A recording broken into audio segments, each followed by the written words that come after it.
Chapter 1. The Tennessee Inaugural Ball.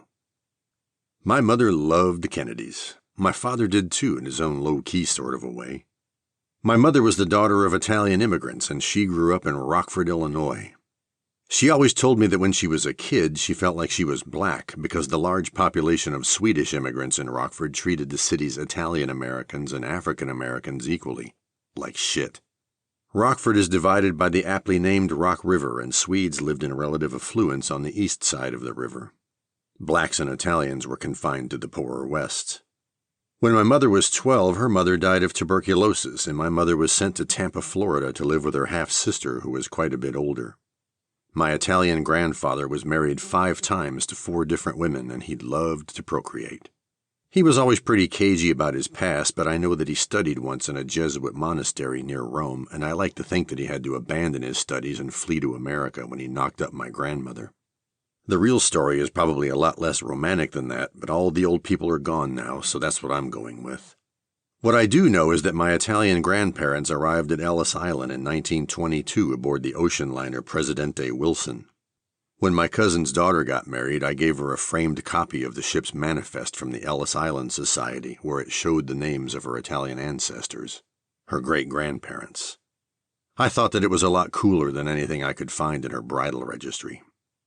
My father grew up in Louisville, Kentucky, and he liked to describe his ethnicity as Heinz 57, like a mixed-breed mutt. His grandfather claimed to be a direct descendant of Daniel Boone, but in those days when people cared about such things, most everyone in Kentucky claimed to be descended from Daniel Boone, and my great-grandfather was a notorious liar besides. My grandmother said that we had a bit of Pawnee Indian blood in us, and I blame that for afflicting me with NLS, naked lip syndrome. I tried once to grow a mustache, but it looked so pathetic that I shaved it off after just a few days, and I never tried again. In 1945, when my father was 17, he talked my grandmother into signing papers so that he could join the Army Air Force. He wanted to be a pilot, but he had lousy eyesight, so the Army sent him to MacDill Field near Tampa to train as a navigator. He told me how lucky he was that he never had to fly in B-26 Marauder bombers, which crashed so often that MacDill's catchphrase became "one a day in Tampa Bay." While on leave at the beach one day, my father spotted my mother with her younger sister, who by then was also living in Tampa. He noticed my aunt first, my mother always said, because she had really big tits. My father ended up pairing off with my mother, of course, and they decided to get married when he got out of the Army. First, though, he had to go to Greenland to fly as a navigator on Consolidated PBY Catalinas, a seaplane that was designed to hunt for ships and submarines. By the time he got to Greenland, the war was over and there were no more U-boats lurking around, so he spent his tour mostly wandering around the frozen tundra. He and his crewmates discovered an abandoned radio station, and to stave off boredom, they stole old phonograph records from the station, left them on the snow to freeze, and then threw them like frisbees onto the rocks, where they smashed into a million pieces. "Why didn't you patent that idea?" I asked my father when he told me that story. "We could have been rich." My parents got married in 1947, and they decided to move back to his hometown of Louisville. He worked a few different jobs while studying engineering at night, and although he never got a degree, he managed to land a job as a design engineer at General Electric's Appliance Park, a sprawling complex of factories on Louisville's east side that manufactured home appliances. My mother worked there too, as a secretary, of course, until she got pregnant with me. Then she did what all 1950s working women did when they got pregnant. She quit and became a housewife. My father eventually earned enough money to build a little split-level house that he designed himself. He bought a plot of land in a new subdivision that took space from a working farm on the east side of town, where it was an easy drive to his job at General Electric. Our neighborhood could have been used as the set for the Coen brothers movie A Serious Man, except that its residents were predominantly Catholic instead of Jewish. It was, in any case, very white. Louisville in those days was black and white and not much else. It was also very segregated, and to a large degree it still is. Blacks lived in the west and whites in the east. Most everyone in Louisville knows about the 9th Street Divide, which runs north and south just west of the city center. In the old days, it was rare to find a black family living east of the divide. In the 1960s, a few pockets of black neighborhoods did begin to slowly form in the east. Less than a crow-flown mile from our house, an all-black subdivision appeared around the same time as ours did, carved out of working farmland like ours was. The houses were neat and nice and easily met the standard of what was, at the time, middle class. My mother told me that Muhammad Ali's parents lived there for a while, in the days when he was still known as Cassius Clay. Nobody else I know was ever able to verify that claim, but it doesn't really matter. In the 1970s, the boxer Jimmy Ellis, who was briefly the heavyweight champion of the world, built a modest but nice two-story house there, and he lived in it until he died. There was the Newburgh neighborhood that developed adjacent to Appliance Park, and many black families eventually moved there. The post-war housing boom and General Electric's success in the appliance business generated thousands of good-paying jobs that allowed scores of families to achieve a measure of affluence. In its heyday, Appliance Park employed 23,000 people, and two-thirds of them belonged to a union known as the IUE. Sometimes my mother would take my sister and me to visit our father in Building 3, dishwashers and disposals. We had to park far away and walk past a sea of cars to get to his office. My father and his fellow engineers worked in a rat's nest of olive-drab metal desks that were covered with blueprints and mylar drawings. The walls and the metal filing cabinets were the same color as the desks. Apparently, some World War II-era study found that a boring green background was conducive to productivity, and so that's how many big American companies decorated their offices back then. Sometimes my father would take us onto the factory floor to watch the crawling assembly lines, where the smell of molded plastic permeated the air. On October 13, 1962, President John F. Kennedy came to Louisville to support the re-election bids of Democrats in Kentucky and southern Indiana. The congressman representing Louisville at the time was a guy named Frank Burke, and he was running for a third term. His chances of success were far from certain, as he'd won his last race in 1960 by just 221 votes. Kennedy gave a speech in Cavernous Freedom Hall, an arena at the Kentucky State Fairgrounds just next to the Louisville airport. It was a Saturday, so my father drove us to a parking place near the airport where he often took us for a little plane spotting. Air Force One was parked on the tarmac just in front of us, and we sat in the car staring at it while we listened to Kennedy's speech on the radio. I was 6 years old, and the sight of the giant Boeing 707 made an impression on me. I could read the words United States of America emblazoned on its side, and I was struck by the plane's huge swept tail and its majestic American flag. On top of the tail, a long pitot tube stuck out, and to 6-year-old me it looked like the stinger of an enormous insect. In his speech, Kennedy offered praise to one of the Republican senators from Kentucky, John Sherman Cooper. Cooper was well-liked and respected by just about everyone, and he and JFK had become good friends when they both served in the Senate. After JFK became president, the first private dinner invitation that he and Jackie accepted was at the home of Cooper and his wife Lorraine. In his memoir, The Long Game, Mitch McConnell wrote that the opposite had happened and that the Coopers were the Kennedys' first dinner guests. But Mitch McConnell got it wrong. Naturally, I don't remember anything that Kennedy said in his Louisville speech, but the internet's told me that 2 of his lines were, "You have a great Republican in John Sherman Cooper who represents the best of his party and who votes with us when he thinks we're right. But the other Republican never votes with us." The other Republican was a senator from Louisville named Thurston Morton, and Kennedy's characterization of him was prematurely unfair. Morton was a moderate who supported all the major pieces of civil rights legislation that passed through Congress in the 1960s. He voted for the 24th Amendment that helped to protect voting rights and for the appointment of Thurgood Marshall to be the first black justice on the Supreme Court. But JFK didn't live long enough to witness any of that. Kennedy spent the night in Louisville at an airport hotel, and before he left town the next day, he attended Mass at a little church in the city called Mary Magdalene. My mother tried to go see him, but the traffic around the church was so dense that she was turned away before she ever got the chance. 2 days after Kennedy left on that Sunday in October, the Cuban Missile Crisis began. I was in the first grade in the fall of 1962, and I went to Alex R. Kennedy Elementary School, a low L-shaped building that was almost a half-hour bus ride from our house. The lower 3 grades were segregated in one wing of the building and the upper grades in the other. Our school was not all white, but it was nearly so.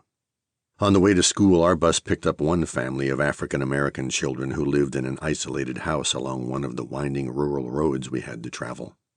When it was time for lunch, we would line up and march to the school cafeteria where the 2 wings of the building met. One day as we were marching toward the cafeteria, the principal, Mrs. McGarry, appeared at the end of the hallway. She was carrying a strange metal object that looked like an oversized bicycle pump. She screwed her face into a grimace and she began pumping the mysterious thing. It emitted a kind of a shrieking sound like the obnoxious air horns that fans bring to soccer matches.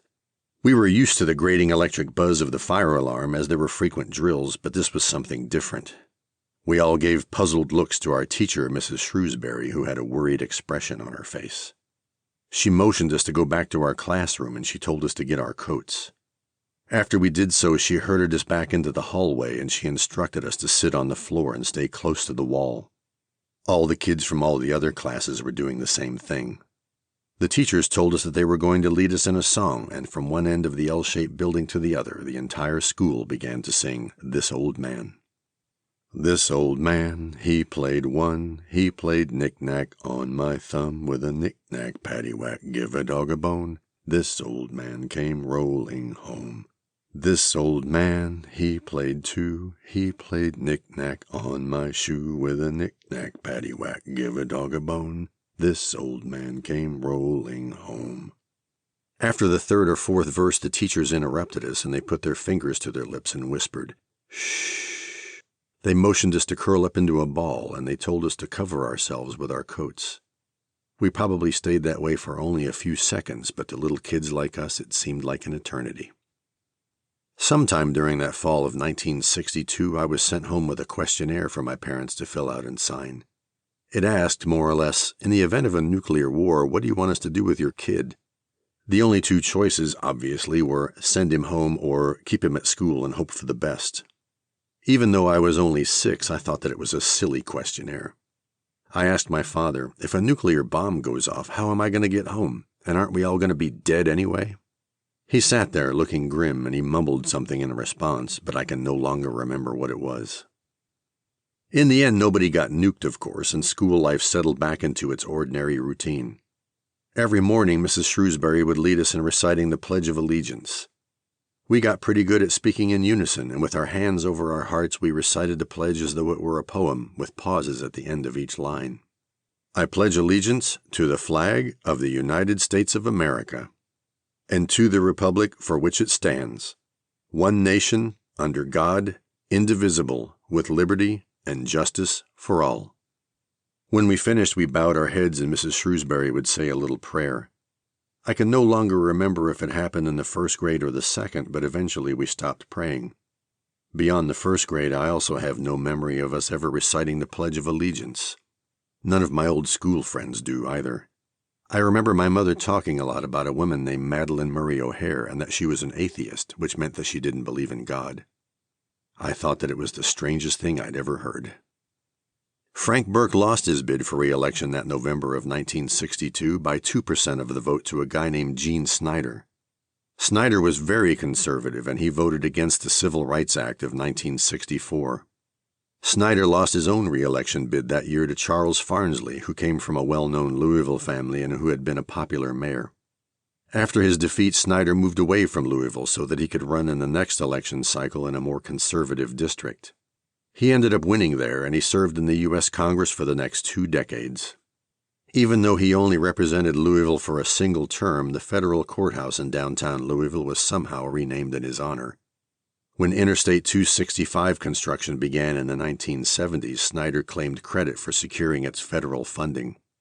I-265 is a giant ring road that runs for almost 42 miles around the city of Louisville and across the north side of the Ohio River in southern Indiana. It was originally named the Jefferson Freeway, but Snyder managed to fix that. Construction of I-265, known today as the Gene Snyder Freeway, was completed in the 1980s except for one critical component. It needed an eastern bridge across the Ohio River to connect its Kentucky and Indiana sections. It would take another 30 years for that bridge to be built.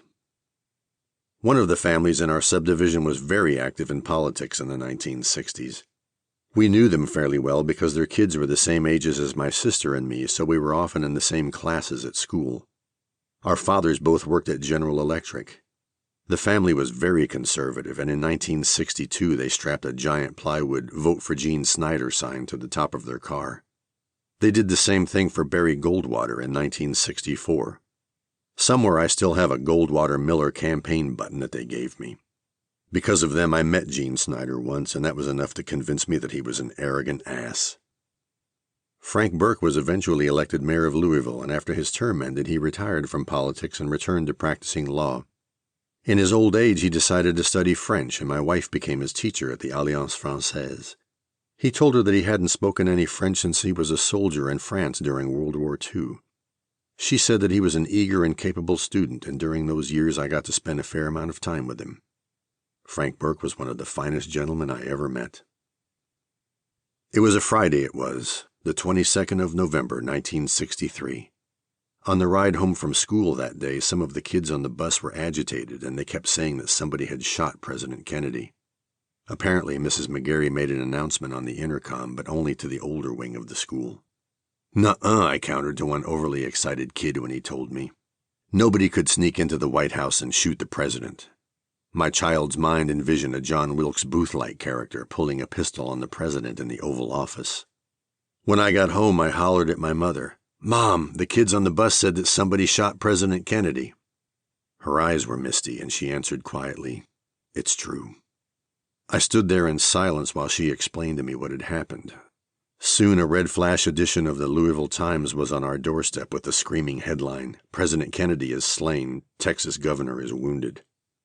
For the next 3 days, I did little else but sit with my mother, watching our black and white TV. The dark images burned themselves into my 7-year-old brain. There was the flag-draped coffin, the horse-drawn caisson, Jackie Kennedy in her black veil, John Jr. saluting his dead father, Ruby shooting Oswald, JFK's casket being lowered into the ground, and my mother crying through it all. It disturbs me a bit how often those images still return even after all these years. Sometimes some of us who are old enough to remember the events of November 1963 talk amongst ourselves about what Kennedy's murder did to us. We all pretty much agree that it changed us in some sort of a fundamental and permanent way. The next month, my mother donated a tree to our school in JFK's honor. Whenever someone died, she always planted a tree. One day, a photographer appeared at the door of our classroom, and he asked our teacher if he could borrow me for a few minutes. I put on my winter coat, and we went outside and walked over to the tree. He asked me to kneel next to it and hold one of its thin little branches.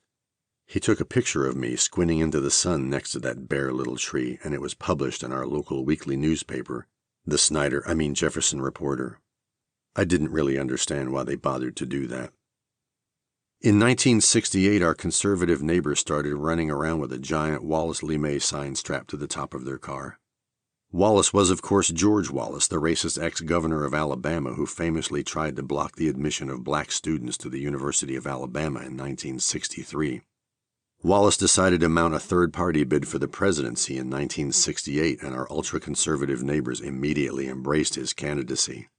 Wallace wanted his running mate to be Happy Chandler, a former Kentucky governor who was once the commissioner of Major League Baseball.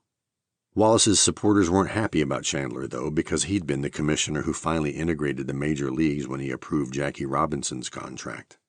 Wallace decided to dump Chandler, and he briefly considered replacing him with none other than Colonel Harlan Sanders of Kentucky Fried Chicken fame.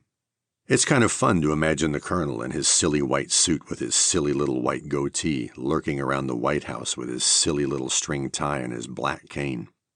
When he was hospitalized as an old man and preparing to leave the planet, my sister, who's a nurse, helped take care of the colonel. She said that he was a mean old son of a bitch. A story was passed around that the colonel wasn't happy when he heard that Kentucky Fried Chicken would be served to delegates at the 1968 Democratic National Convention. According to the story, when the colonel found out about it, he grunted, "Make sure that all the pieces are left wings and assholes." Wallace eventually chose Curtis Lee May to be his running mate. Lee May was a former Air Force general who firebombed the hell out of Japanese cities during World War II. During the campaign, Lee May said something about using nuclear bombs in Vietnam, and that caused a bit of a ruckus. I remember that my mother grew uneasy about our neighbors' association with the whole Wallace Lee May thing. She told me that she heard them spouting some pretty disturbing white nationalist rhetoric, and she decided to put some distance between our family and theirs. That was fine with me, I told her, because I'd heard their kids saying some of the same things, and I thought that they were kind of weird anyway. It was a Wednesday, the 5th of June, 1968.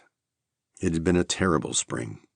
After Martin Luther King was shot to death in Memphis, unrest and violent protests spread to a number of U.S. cities, and the press often referred to them as race riots. In late May, violence came to Louisville and a couple of teenagers were killed. Burning and looting started in the west and spread to the center of the city.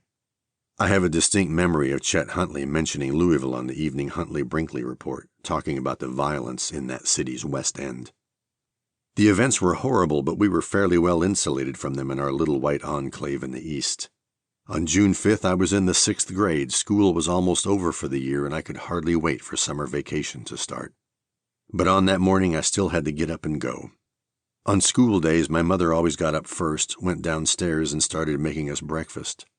She turned on her little TV that she kept in the kitchen, and she always watched the Today Show on NBC. I usually heard her when she did that, but of course I stayed in bed, refusing to move. I could hear my father get up and start bumping around in his bathroom. I never heard a sound out of my sister, who could sleep through anything.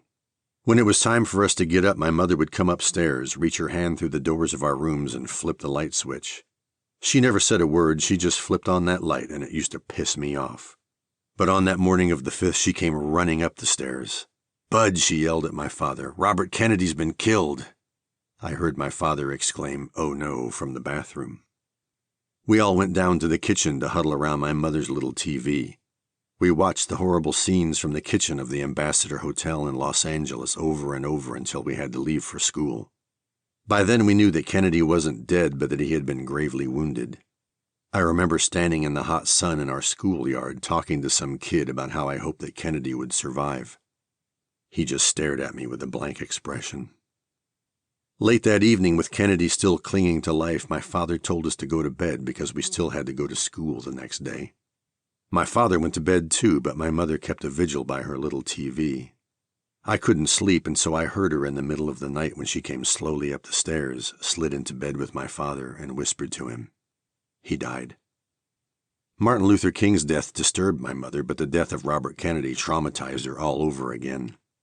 The civil rights movement of the 60s hadn't really resonated with her, and the discrimination she'd endured as a little girl in Rockford was now a distant memory.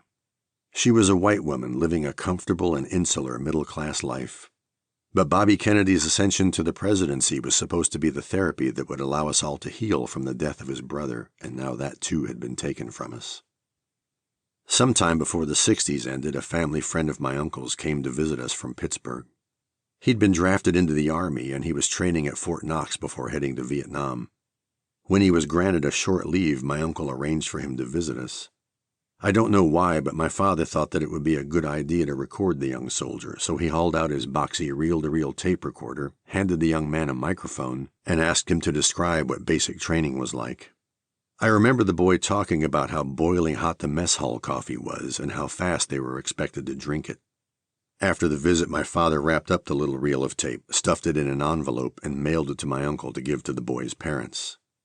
A few weeks later, the young soldier shipped out to Vietnam, and a few months after that he was shipped home to Pittsburgh in a body bag.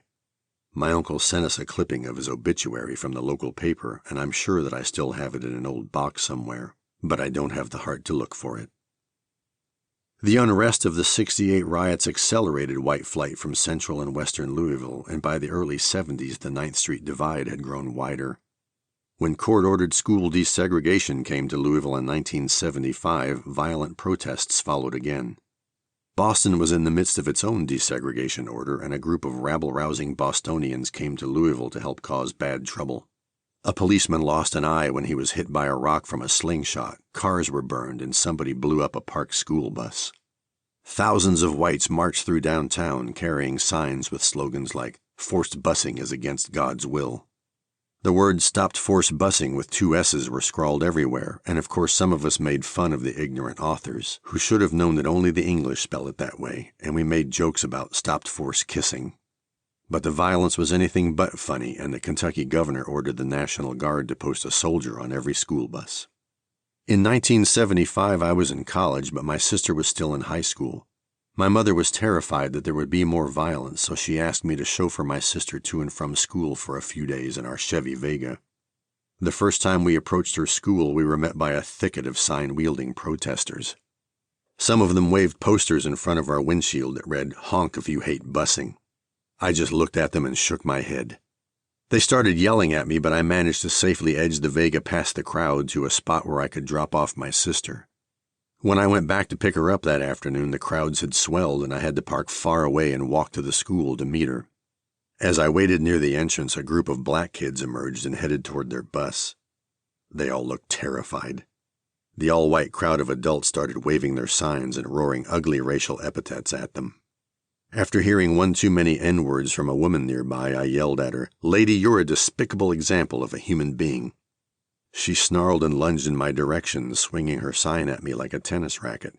But she was fat and slow, and I easily dodged her. In 2019, the New York Times published an article that mused, "Busing worked in Louisville, so why are its schools becoming more segregated?" In the years since 1975, Louisville had become a much more diverse city. There were significant Hispanic, Vietnamese, Bosnian, Syrian, and Somali communities scattered around town. Busing had survived the violence of the 70s, and it had succeeded in integrating Louisville School, the article observed, and test scores of black students in Louisville were significantly better than in other less integrated school districts like Detroit. But interest in desegregation had waned, and parents, both black and white, filed successful lawsuits to allow their children to attend schools closer to home. And for most black and white kids, that meant heading back to their respective sides of the 9th Street divide. After college, I spent a decade in Europe working on a Cold War defense project.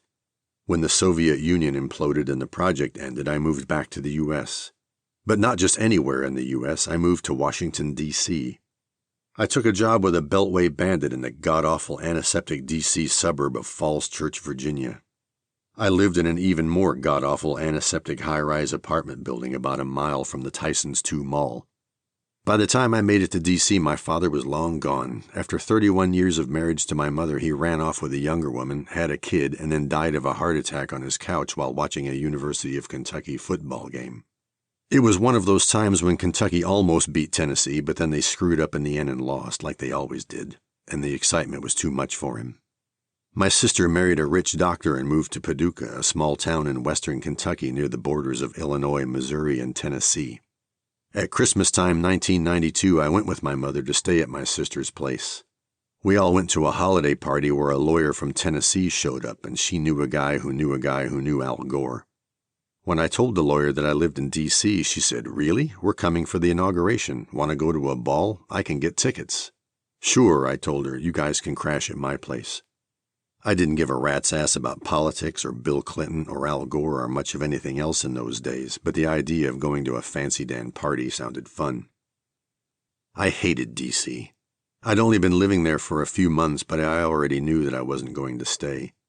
The town was hideously expensive and crowded, and too many of the people I met were pretentious assholes. Everyone's heard the old joke, if you want a friend in D.C., buy a dog. To a kid like me from flyover country, Washingtonians took themselves far too seriously, and they walked around with an air of self-importance that made me want to barf. The only parts of D.C. that I really liked were the Smithsonian museums, the bicycle trails, and a few small cultural symbols like bumper stickers that said, "I hate I-95, and the irreverent Nuke the Unborn Gay Whales t-shirts that seemed to be trendy at the time. I'd inherited my father's infatuation with flying machines, and so I especially loved spending time at the National Air and Space Museum, by far the most popular museum of the entire Smithsonian complex. I went as often as I could to the third-floor archives, where I could leaf through some of the original papers of the Wright brothers, Louis Blériot, and other aviation pioneers. I became buddies with Tim the archivist because some of the documents I asked to see were so rare and valuable that the rules required him to sit with me while I looked through them. On one visit, another guy asked Tim for a big pile of Apollo Command and Lunar Module technical drawings. Tim obliged, and the guy sat across from me at a large table, poring over the drawings and grunting. "Look at that hatch," he said to no one in particular. "That hatch way too small. No way a man get through that hatch. This whole thing a fake." Poor naive me, I'd never met a real-life conspiracy theorist before, and so I just stared at the guy for a while, fascinated. I gave Tim my best WTF look, but he just smiled a serene smile. He did his job well, Tim did, and his job was to serve the public, no matter how batshit crazy they were. It was a Wednesday, the 20th of January, 1993. The weather was clear and cold in the morning, and I didn't relish the idea of spending the day outside in a crush of people on the Washington Mall, but I decided to take a vacation day anyway and go with my newfound Tennessee lawyer friends to attend the inauguration of Bill Clinton. It was the only time, I reasoned, that I'd ever have the chance to witness the swearing in of a president. Besides, my visitors promised me we were going to get into some swanky post-inaugural parade party at a high-powered law office on Pennsylvania Avenue. We'd spent the night before the inauguration drinking at a bar in Georgetown, and we were all pretty hungover. At the bar, the lawyers pretended they were from Arkansas, and they kept hollering, "Soo-wee," but nobody paid them much notice. By the time we got out of my Falls Church apartment and onto the Washington Mall on Inauguration Day, the place was packed. We ended up standing closer to the Washington Monument than the Capitol, and the people on the steps where the ceremony was taking place looked like a bunch of crawling ants. I couldn't even see Bill Clinton, but I could hear his speech clearly through the loudspeakers that were scattered along the mall. I have no recollection of anything that Clinton said, but I do remember that it was kind of fun to hear the old Democratic senator from Kentucky, Wendell Ford, playing MC and drawling through the introduction of speakers with his thick Kentucky accent. But mostly the ceremony bored the hell out of me.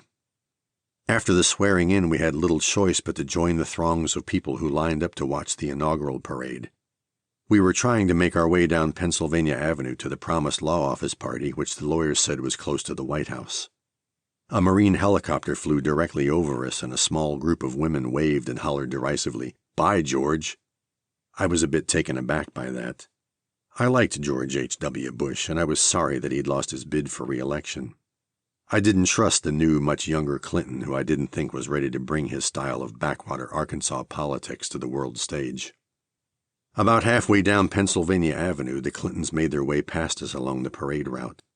By the time they reached us, the new first family had left the safety of their armored limousine, and they were walking down the street and waving to the crowd. There was a ruckus to my right, and I noticed another group of women who tried to break through to the street. They were waving signs that said something about abortion. They did a lot of yelling in the direction of Bill and Hillary, but I couldn't make out what they said. I doubt that the Clintons could either. I thought that the women seemed kind of vicious, but no one else really seemed to care. My lawyer friends and I finally arrived at the building where the law office party was being held. We piled into the lobby where a receptionist was sitting behind a table that was covered in a sea of pre-printed name tags. The receptionist asked for our names. We weren't on the list. "I'll handle this," the woman lawyer said. Apparently, she knew a guy who knew a guy who knew James Baker, and the former Secretary of State from Tennessee was buddies with the partners of the law office. My lawyer friend launched into a lengthy explanation with the receptionist, and whatever she said worked, or maybe the receptionist just got tired of listening to her because she handed us a Sharpie and some blank name tags. We trudged up a set of stairs that opened to a large room with picture windows that faced Pennsylvania Avenue. We could see the remnants of the parade from there, even though our view was obscured by some large columns in front of the windows. There was an enormous spread of food, and of course an open bar, and there were lots of men and women in suits standing around, posturing and talking. One young man was trying to impress another young man by speaking to him in French. There were tons of pictures of the partners on the walls. The partners with Ronald Reagan, the partners with the Sultan of Brunei. One partner had a framed certificate from the Aero Club of Washington, which impressed me in a jealous sort of a way. I wondered to myself how much it must cost to belong to a club like that. Years later, I found out that it only cost $55 a year. We gorged ourselves on expensive finger food, downed as many drinks as we could without making complete asses of ourselves, and when most of the suits started shuffling out of the law office after the parade was over, we headed back to my Falls Church apartment to get ready for the evening's big event, the Tennessee Inaugural Ball. There are lots of balls and galas on Inauguration Day, my lawyer friends told me, and most anyone with enough bucks and the guts to throw a party in the face of stiff competition can do so. Two of the most prestigious ones are, of course, the ones that are named for the home states of the incoming president and vice president.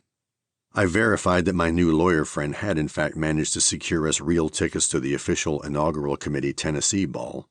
After our near rejection at the lawyer party, I'd begun to doubt the veracity of her connection claims. But she showed me the tickets, and that made me feel better. I'd blown $80 to rent a tux, and I didn't want to waste it. After our night in Georgetown and a few hours at the lawyer party, I wasn't in the mood for much more day drinking, but the lawyers were. They stopped by a liquor store, loaded up on Jack Daniels, and started downing shots as soon as they got back to my place. Got any more ice? One of them asked. No, but I can go get you some, I told him. Nah, never mind, he said. We'll just drink it neat. In the early evening, we got into our fancy clothes and called a cab to take us to the Washington Hilton. As we pulled up to the hotel entrance, a gaggle of photographers crouched and aimed their cameras at our cab. Once we got out and the photographers saw that we were nobodies, they stood up, put down their cameras, and waited for the next cab. We were ushered into a giant ballroom that was stuffed with well-dressed people. Waiters were running around serving guests champagne in cheesy little plastic flutes. I grabbed a drink off a passing tray, and then I spotted a TV reporter nearby, holding a mic and talking into a camera. He had his back to me, and I maneuvered up behind him a little to his left so that I could photobomb his report. I'm going to be on DC TV, I thought to myself. I stood there for a few seconds, smiling at the camera with my shit-eating grin, dressed in my shitty rented tux, and sipping on my shitty little plastic flute of champagne. A security guard came up to me and said, "Sir, you need to move along." Okay, I told her, and then I slinked off. It turned out that the reporter was Stone Phillips from NBC, and he was doing a live broadcast. My aunt with the big tits was watching from Chicago, so she called my mother and asked her, "Did I just see Jimmy on TV?" "I don't know," my mother told her, "but it sure looked like him." I was thrilled when I talked to my mother the next day, and I found out that she'd been watching, too. The only person in the world who really gave a damn about seeing me on national TV saw me, live, and that made me very happy. I had no idea what the program for the evening was, except of course I knew that Bill was going to play his saxophone and that Al was going to dance. When Jimmy Buffett played a set on the big stage, I was pleasantly surprised. I liked Jimmy. Then came the Dixie Chicks, and I liked them too, although at the time I'd never heard of them. But then came Lou Reed and Bob Wire from the Grateful Dead. Finally, late in the evening, Paul Simon took the stage, and of course he started singing Call Me Al when Bill and Al showed up. Clinton played his sax for quite a while, and Al's white boy dancing made everyone laugh. While doing the rounds, presidents usually stay at each ball for only a few minutes, an article in the Washington Post explained, and they just wave at the crowd and then head off to the next party, or to bed. The Clintons and the Gores brought a different sort of a vibe to their parties, the Post said, and I had to admit that it was kind of fun. Maybe I thought there's something to this whole young president thing after all. Once the Clintons and the Gores departed, the crowd began to thin, but we noticed that a few people were heading to a small room off to the side of the main ballroom, so we decided to follow them. When we got there, we found Paul Simon, Lou Reed, Bob Wire, and a couple of other musicians playing a jam session. I stood about 10 feet from them in awe. This is pretty trippy, I thought. Who gets to do this? The next day, the lawyers headed back to Tennessee, and I never heard from them again. I didn't care. I'd had a great time, and my mother had seen me on national TV. And, for a few hours, I'd seen what it was like to be surrounded by the trappings of power.